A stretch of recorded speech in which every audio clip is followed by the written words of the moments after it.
बूढ़ी माँ रात को 11 बजे किचन में बर्तन साफ कर रही है। घर में 2 बहुएं हैं जो बर्तनों की आवाज से परेशान होकर अपने पतियों से कहती हैं कि आपकी माँ को मना करो, इतनी रात को बर्तन की आवाज से हमारी नींद खराब होती है और सुबह भी 5 बजे पूजा करके हमें सोने नहीं देती। जाओ, जाकर माँ को मना करो। बड़ा बेटा खड़ा होकर रसोई की तरफ जाता है। रास्ते में छोटे भाई के कमरे में से भी वही बातें सुनाई पड़ी जो उसके कमरे में हो रही थी। बड़ा भाई छोटे भाई को बाहर बुलाता है।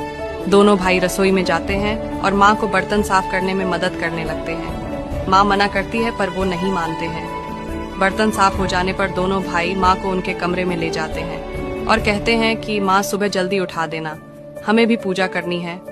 माँ ने कहा ठीक है।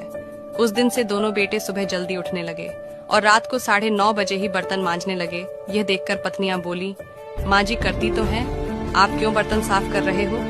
तब बेटे बोले, हम लोगों की शादी करने के पीछे एक कारण ये भी था कि माँ की सहायता हो जाएगी, लेकिन तुम लोग ये कार्य नहीं कर रही हो।